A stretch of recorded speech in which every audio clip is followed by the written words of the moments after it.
Hi, in this video we show you how to get started with Theia Coder, the powerful, open and flexible coding assistant that is directly embedded into the AI-powered Theia IDE. Before I dive into the demo, let me go full screen so you see everything. This is the Theia IDE. If you started the first time, you see a welcome screen. If you have never used any AI feature before, you have to activate them first because we do not activate them by default. Some users might not want to use them. The simplest way to do so is to open the chat view. So I click on View Chat. And here we see it tells us that currently all AI features are disabled. You can click here on the link that opens the settings menu. And in here we have a checkbox that we can click. And now the AI features are generally enabled. So you see the chat is active now. Now, before I start, I need to set up at least one LLM. The background for this is in Theia, we don't bind you to one particular LLM. You can basically use any LLM of your choice. So there's no subscription model or something. You can use Anthropic, OpenAI, Google Gemini, but also self-hosted LLMs, for example, on Azure or your own private cloud, and even local ones that you run with Ollama. So you're really free to pick any LLM that you prefer and that you have access to. However, you have to configure that. We have a documentation about that, so you can just click here and see how you configure the different LLM providers. In most cases, it is as simple as just providing an API key. Now, once you have set up an LLM, and you can set up several LLMs in parallel, you need to tell the IDE which LLM to use for which agent. Actually, let me activate the feature like this. And this is done in the AI configuration view. So let me open that, open view, AI configuration. Now we see a list of all the agents that I have in my IDE. I wanted to demonstrate the coder agent here. And here you can actually select which LLM is used by this agent. Currently it's Claude 3.7. But you can see if I click here, I personally have configured quite a lot of different LLMs, including DeepSeek, the Gemini models, some models on Hugging Face, some local models with Ollama, all the OpenAI models, StarCoder. So you can really pick and choose. And the good news is also, if a new model comes out tomorrow, you can most of the time just add it to the settings and it works out of the box. So this is really future-proof. All right, I would like to use 3.7, which is currently my favorite. I'm not paid to say this, but this might change tomorrow. Let's see. All right, let me close this. Okay, now how to use Coder. Here in the chat, you can write messages. If you don't specify which agent to address this message to, an orchestrator will basically try to delegate your message to the right agent. It's more precise and recommended to mention an agent because then it's deterministic which agent will respond to your message. And you can do so by typing @ and then you see all the available chat agents here. Coder is one of them, and then you can tell Coder what to do. All right, now let me start with a simple prompt to show you my workspace is currently empty. Let's just do a little bit of wipe coding and generate an application from scratch.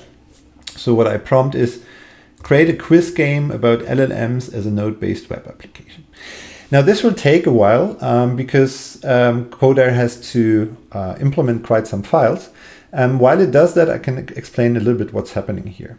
Now the first thing that you can observe is that Coder is completely transparent in what it does and what information it accesses. So for example, here we can see it looked at the workspace first and got an empty array, so it knows the workspace is empty.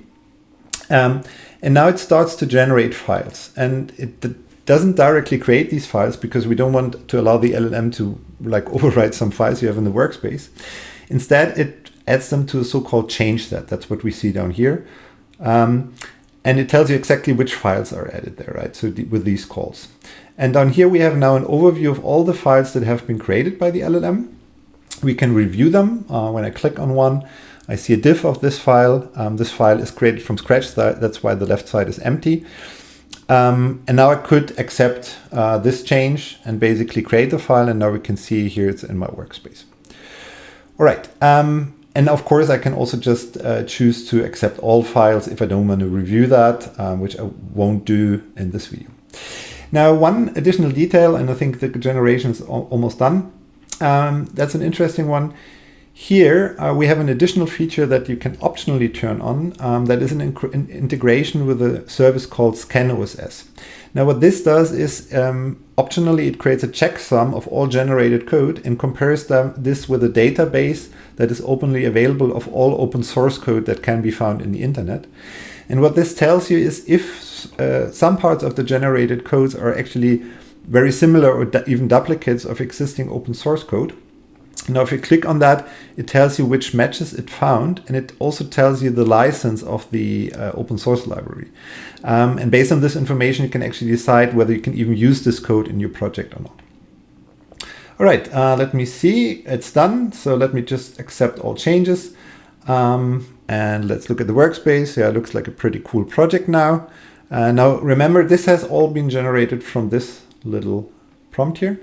And now let me start the application. It tells me I need to run npm install.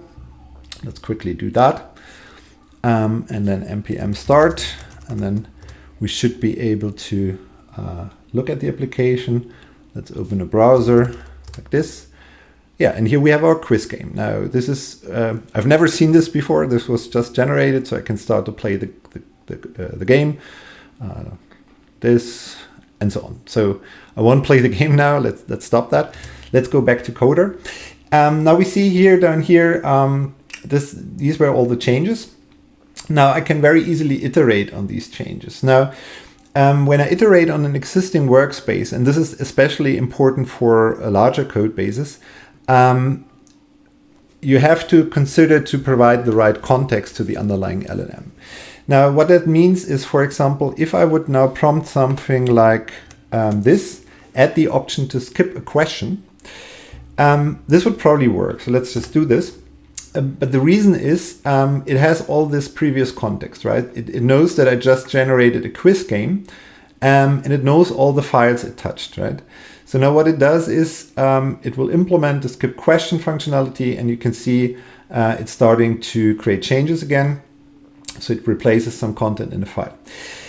If you work on a larger code base, Coder is capable of navigating through your workspace and finding the right places. However, if you want to accelerate this process and make it more precise, you can also explicitly add files to the context of Coder. Now, let me quickly look into the code. I've not seen this before. Let's assume I wanted to change some colors in this project. I could very easily tell Coder something like change the colors to greenish, like this, and it would very likely find this style CSS. However, if I want to make this more precise, I could also say to greenish and then specify my CSS file like this. And by this, I would tell Coder the place where I want it to adapt certain things. Another typical example is to give some references. Like, for example, I could say, Coder, do this or that, and look at, let's say I wanted to look at the quiz.js for whatever reason.